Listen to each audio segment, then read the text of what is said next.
Assalamualaikum warahmatullahi wabarakatuh.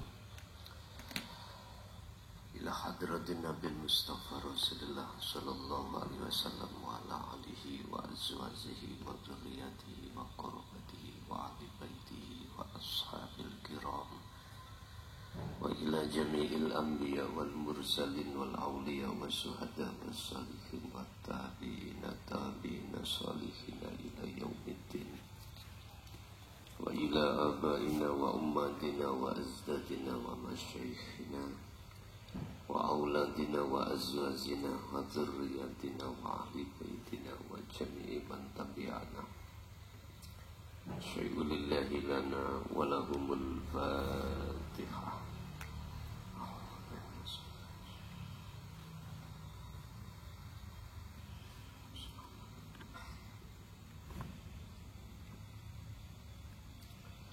Bismillahirrahmanirrahim.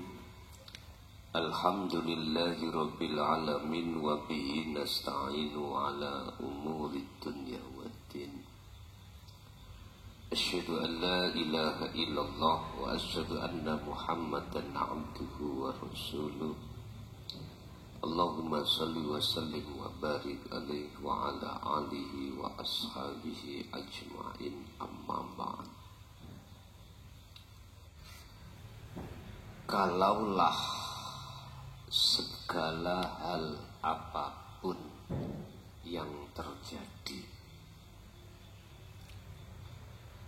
baik yang membawa pada umumnya hati senang ataupun susah, semata-mata itu karena Allah. Lalu jatuhnya hatimu itu di mana? Kalaulah semua apapun yang terjadi dirasa miturut umum senang maupun susah, semua itu hanyalah Allah. Lalu jatuhnya hatimu di mana?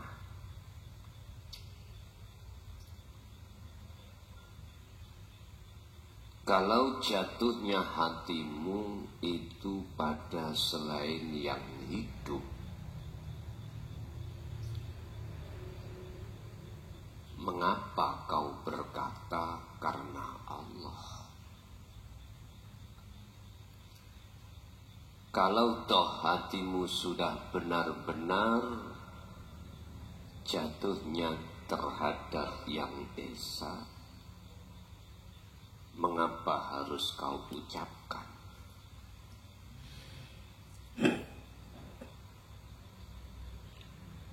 Dua kalimah yang terjadi pada diri manusia harus diwaspadai.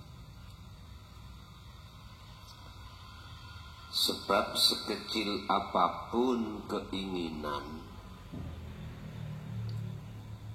itu mesti dijadikan oleh nafsu sebagai lahan, sebagai tempat untuk menarik terhadap ruhaniyah seseorang, supaya hatinya tidak jatuh pada yang hidup.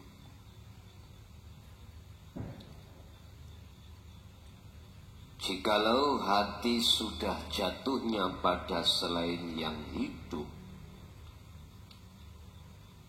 maka ada beberapa konsekuensi yang harus diterima oleh hati seseorang.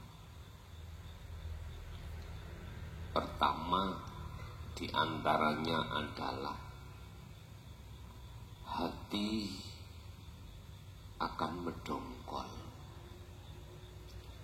Hati akan gelisah tak menentu.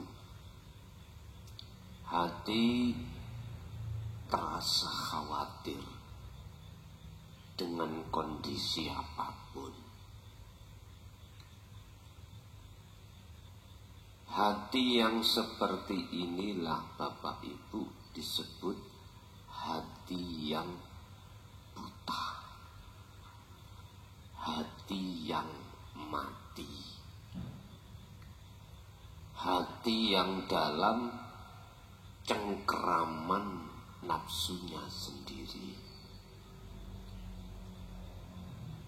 Sampai kapan hal ini terjadi?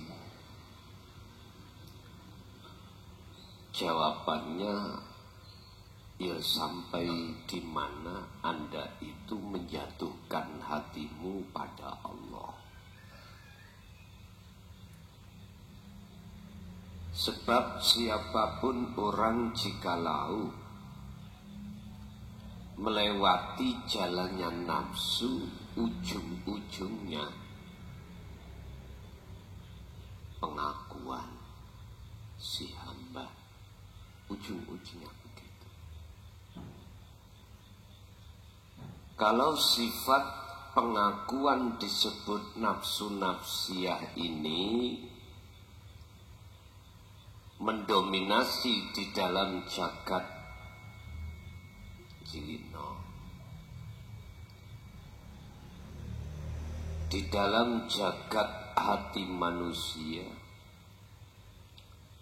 maka sepanjang itu hati tersebut dalam keadaan gelap gulita.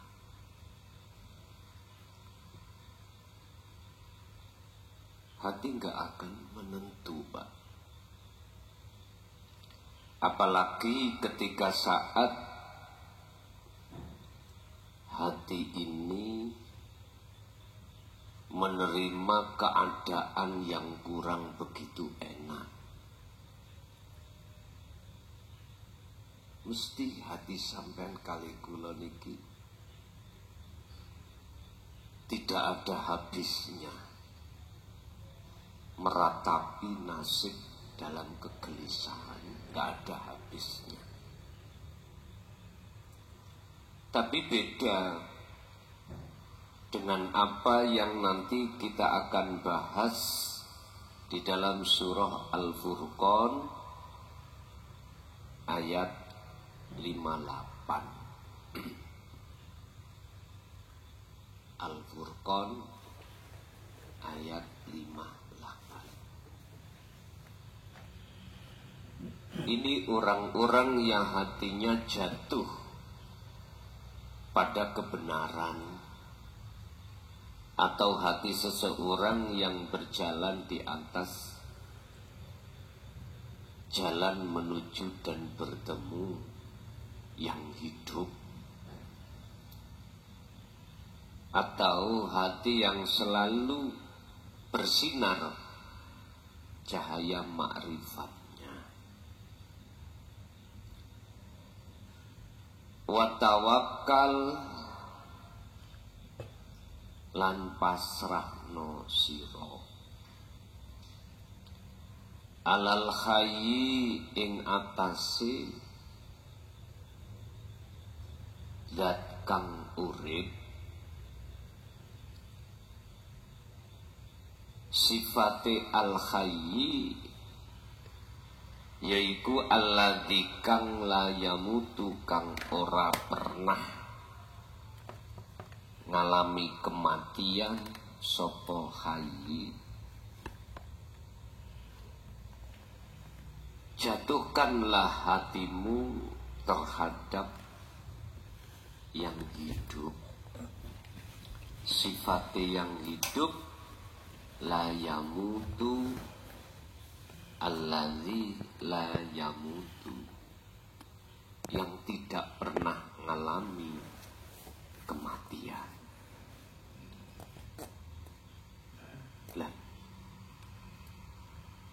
golongan-golongan yang sudah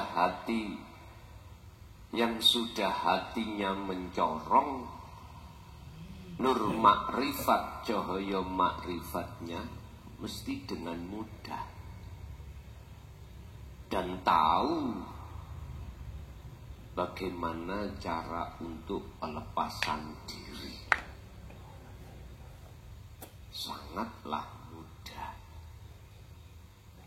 Karena nur makrifat di dalam hatinya sudah Allah nyalakan.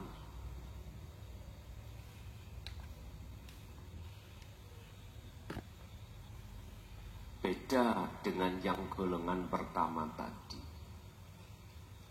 Pasrai jatuhi hati terhadap perkara yang yamutu, yang mati. Makhluk kami sebut. Sehingga jangan heran, sedikit-sedikit dibalik kejadian apapun berkata si A, si B, si C, biasa.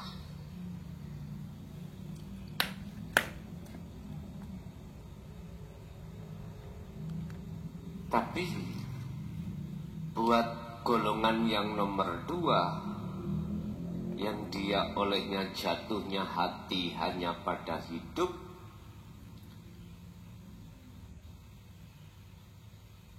oleh karena dia tahu bagaimana caranya peletakan diri, ya fasabbih bihamdihi, lan padha nyucikake sapa golongan sing nomor 2 mang ing atine bihamdihi kelawan nyawijekake menyang Gusti.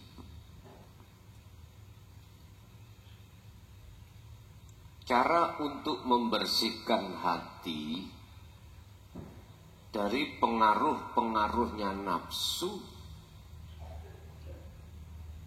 wasabbih bihamdihi. Lewat mana? Lewat kesadaran. Hati sadar dan menyadari bahwasanya mulai nama, sifat, dan kemanusiaannya itu gak ada.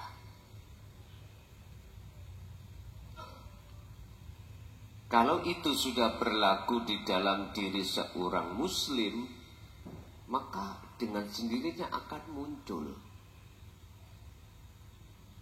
hakul mubinnya, itu akan muncul. Urip iku dengan sendirinya akan muncul terasa di dalam hati panjenengan. Karena wasabbih bihamdihi, selalu waktu demi waktu hatimu terus berkonsultasi terhadap sang hidup itu sendiri. Sehingga ujung-ujungnya dalam hatimu sudah tidak ada rasa muncul nama makhluk atau wujud makhluk, wis mboten wonten. Sudah enggak ada. Lah, disinilah Pak, yang kami maksud golongan yang nomor 2 itu golongan di mana jatuhnya hati itu pada hayyun. Wa kafalan wis cukup bihi kelawan opo bidunubi ibadihi khobiron. Wa kafalan wis cukup bihi kelawan alladzi, maksude urip bidunubi ibadi kelawan piro-piro kesalahane, piro-piro kawulane alladzi iku khobiron, aweruhi. Cukup bagimu sang yang hidup dalam dirimu itulah yang mengetahui segala kesalahan apa yang pernah terjadi. Artinya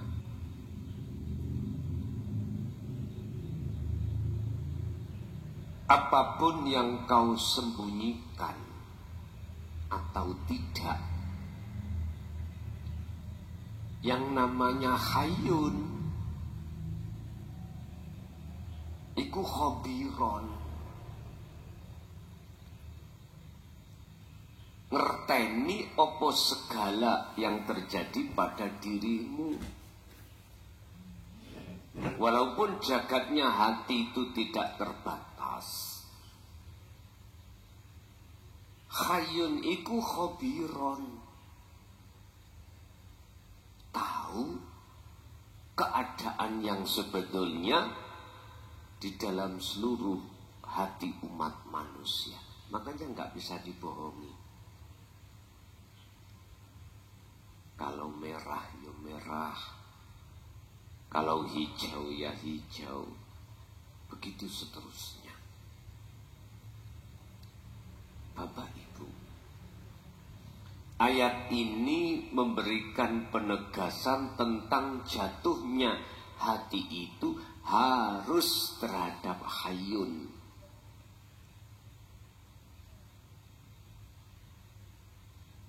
Jangan terhadap makhluknya. Lah hayyun itu sangatlah dekat pada dirimu masing-masing.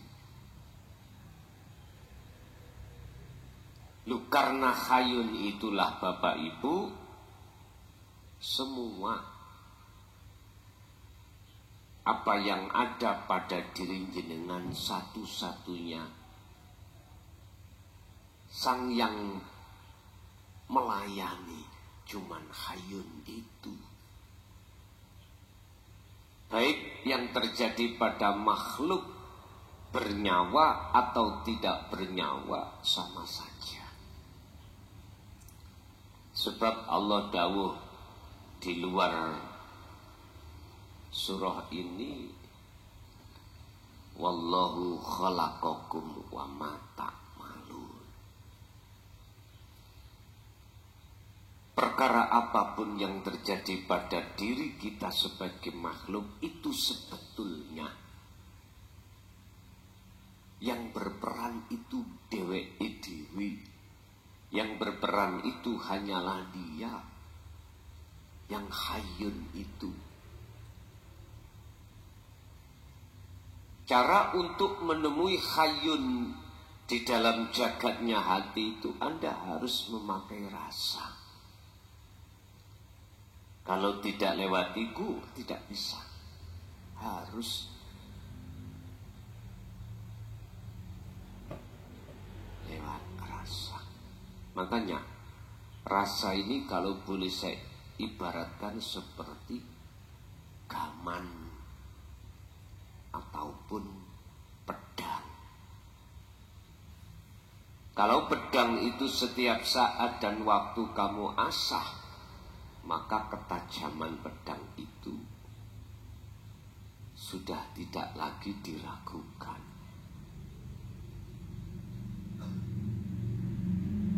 Bapak Ibu,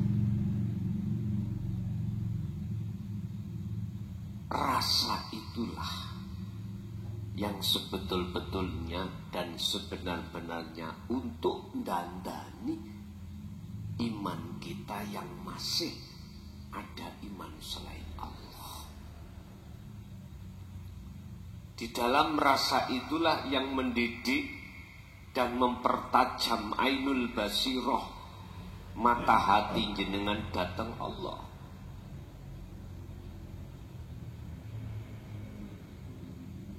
Sebab selain daripada itu, banyak orang yang memakai sistem tidak lewat rasa, lewat akal. Ketika saat berkholwat, lewat akal. Tidak ketemu Pak kalau seperti ini. Harus sampai lewatkan hati. Melewatkan hati. Sebab akal akal itu tidak akan pernah mampu menerima, mencerna segala apa yang tidak masuk akal. Mesti menolak.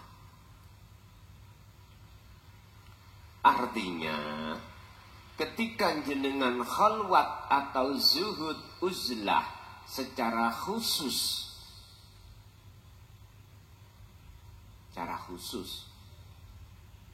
jikalau akalmu iku masih ikut dan atau rasa iku sampai masuk no di dalam akal, maka nggak ketemu.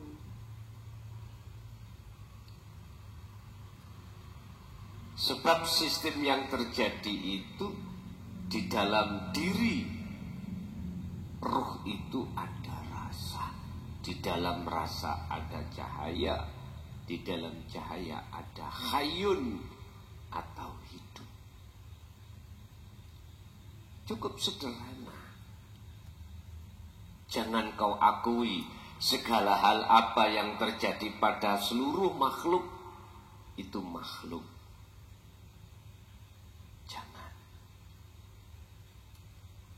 Singkirkanlah makhluk di dalam hati Anda. Urusan nanti muncul innani anallah, itu otomatis. Seiring berjalannya waktu, dalam hatimu itu sudah bebas dari perkara-perkara yang menghalangi hatimu.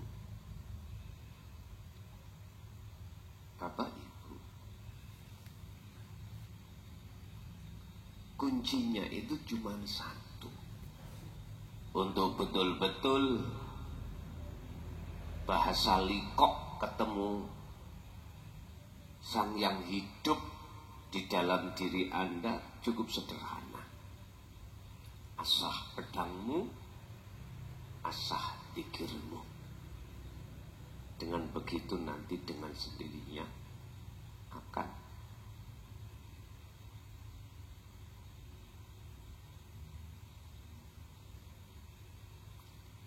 wujud, akan nyata yang namanya hayun tersebut.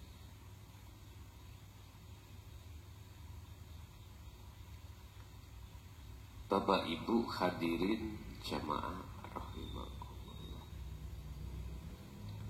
Apa yang sudah kami sampaikan selama 24 tahun ini,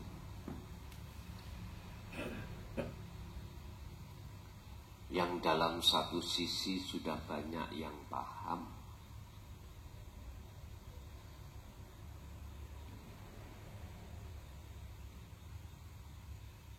langkah yang tepat kanggo buat Anda semuanya hanya satu. Perkuat pertemuanmu terhadap hayun dalam dirimu. Perkuat pertemuanmu terhadap hayun di dalam dirimu. Jalannya sangat sederhana.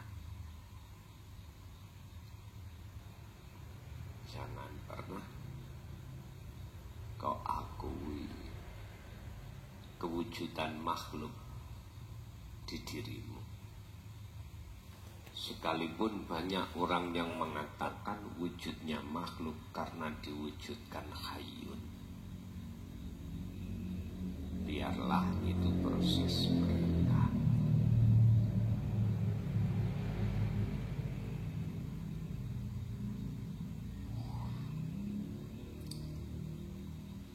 Itu yang harus sampai perkuat.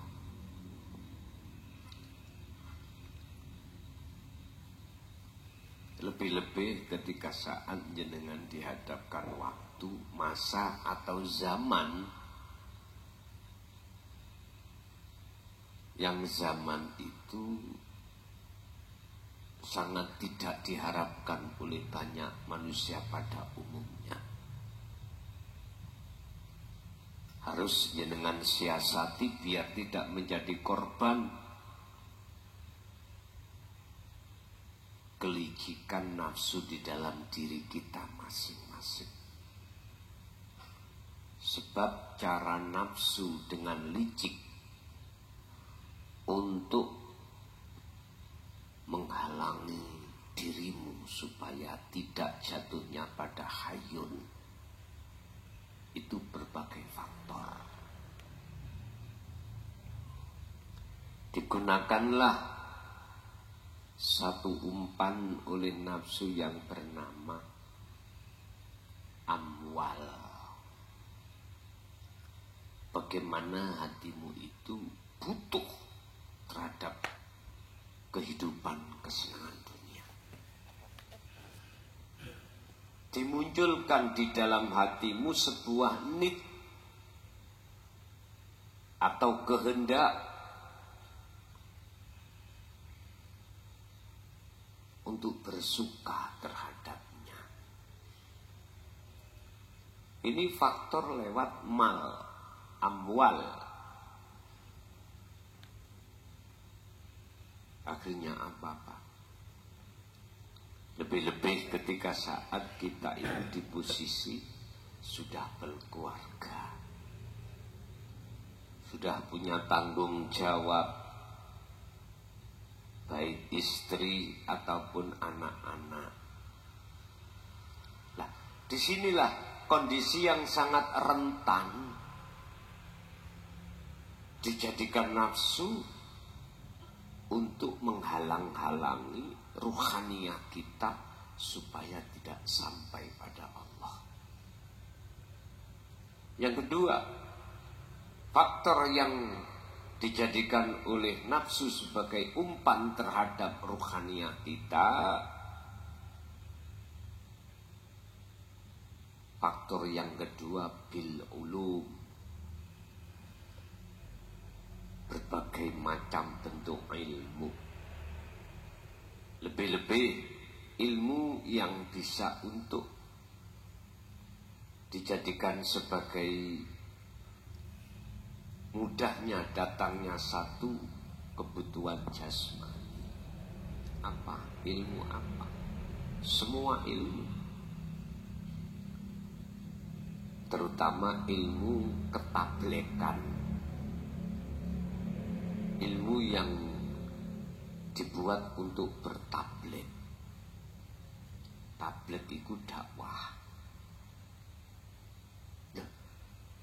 Nafsu itu tenguk-tenguk, ndodok-ndodok utawa nunggu-nunggu terhadap ruh yang lewati di situ. Ibarat kalau dulu itu saya sepeda pancal itu Pak, ada petugas peneng. Tahu peneng nggih? Bukan karcis. Cara sakniku STNK.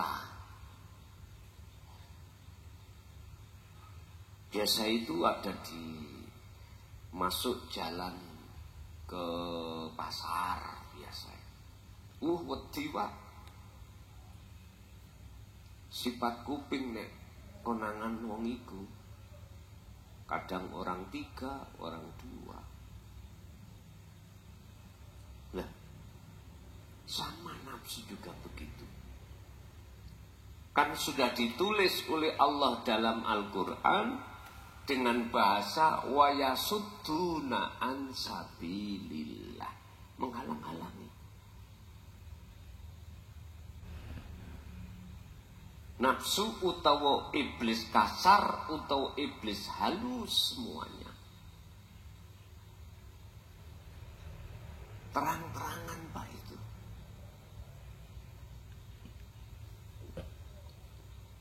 Nafsu iblis kasar dari unsur manusia. Ya hati yang menjadi budaknya hawa nafsu itu. Hati yang menjadi budaknya nafsu secara jasmaniah iku wujude nafsu kang nyata. Kalau diucapkan dalam bentuk hati lewat isyarah rasa yang muncul dalam hatimu itu atas keakuan diri sebagai makhluk. Itu secara batininya, secara dohiriah ya rupa ya menungso iki yang hatinya dalam penjaranya hawa nafsu. Harus nganut, Pak. Gak bisa kita menghindar, karena itu sudah menjadi harga mati. Lawang kita diperbudak, artinya kita yang dibudak. Allah ya karim.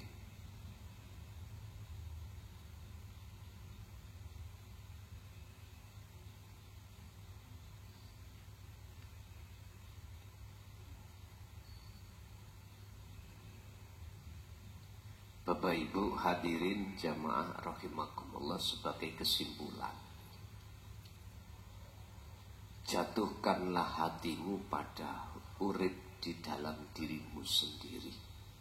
Artinya iman yang ada dalam hatimu wajib aku Allah. Dan itu akan muncul dengan sendirinya dalam hati seorang muslim manakala sudah lepaskan rasa iman makhluk yang melakukan. Itu dengan sendirinya akan muncul. Dan inilah yang dimaksud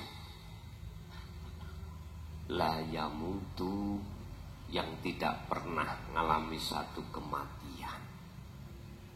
Bahasa syariat disebut Allah. Urusan dohir berjalan lewat aktivitas thariqah apapun silahkan.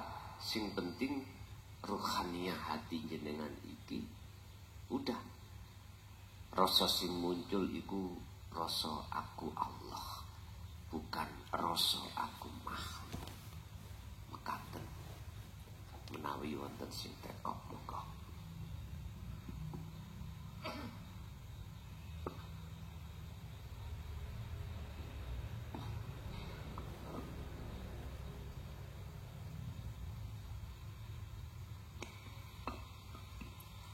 Assalamualaikum warahmatullahi wabarakatuh. Lerek danglet Gus. Ketika Solo sambil duduk, terus lajengipun kula lanjutaken dengan berbaring. Ketika itu roh ini lepas dari cangkang, melesat ke langit, melihat jasad saya itu terbang, Gus. Ketika terbang itu jasad saya itu berputar-putar loh. Jasad saya kok berputar-putar. Oh, itu jasadku. Ngoten, Gus. Lajengipun saya itu ketakutan. Lho iki kok nek gak iso balik ya apa iku? Nek dicelukno awakmu den. Ngoten, Gus. Pun ngoten mawon nyuwun penjelasane. Assalamualaikum warahmatullahi wabarakatuh. Waalaikumsalam. Salah satu mengapa harus ditaklim muta'alimkan ilmu itu, untuk memberikan penerangan dalam hati, biar rasa itu betul-betul kuat bahwasanya segala hal apapun yang memperjalankan itu Allah. Bapak Ibu, mengapa kita harus takut ketika saat itu?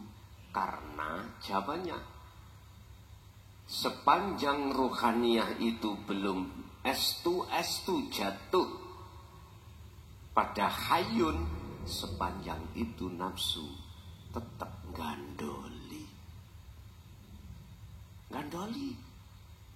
Termasuk bentuk gandoliman, jenengan ditakut-takuti, iso balik apa ora. nek gak balik dicelukno wak mudin. Lah, siapapun panjenengan tidak akan pernah akan takut walaupun perjalanannya itu sangat ekstrim, manakala betul-betul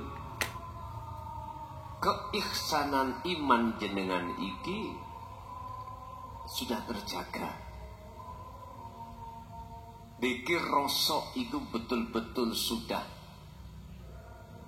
siap untuk menghadapi, maka tidak akan pernah ada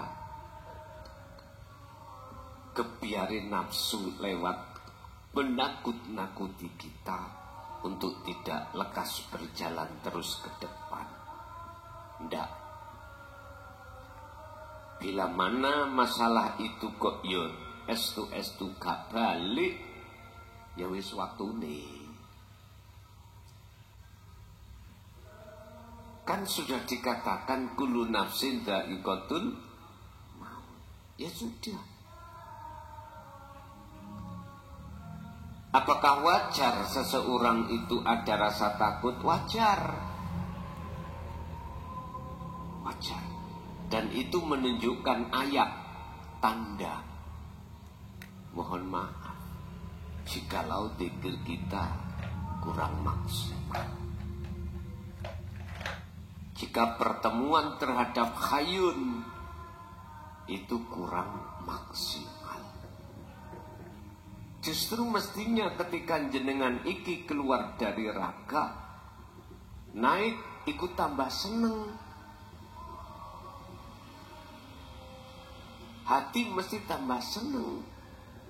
Karena nggak pernah berlaku pada diri kita dalam satu perjalanan loh ya. Sama. Jenengan kalau tidak pernah ke Ngantep, Ngantep iku Malang,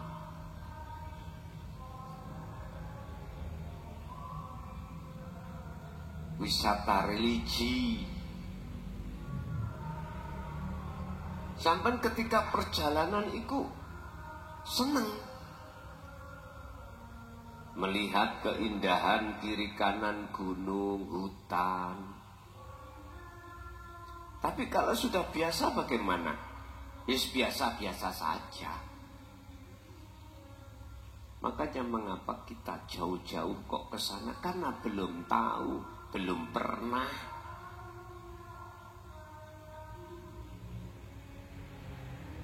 Bapak Ibu hadirin rahimakumullah, wajar. Tapi bagaimana caranya kewajaran ini tidak di luar batas? Ya cukup sebelum jenengan berangkat khalwat itu persiapan zikir rasa itu sudah jenengan kuati di dalam hati. Kan sudah jelas segala apapun yang timbul dan muncul pada semua umat manusia itu bukan yang memiliki muncul gerak, muncul pendengaran, muncul penglihatan, itu makhluknya bukan. Bukan makhluknya terus digerakkan, bukan. Kalau kita sudah bicara di ahad loh ya, berarti ya sedoyo semua adalah aktornya adalah ya Allah itu sendiri. Yes. Jadi kewajaran takut itu janganlah menjadikan kita terus-menerus terkubur, terlarut di luar zikir sirul asr. Jangan. Kuati, pegang teguh zikir tersebut untuk bertemu Hayyun. Al-Fatihah.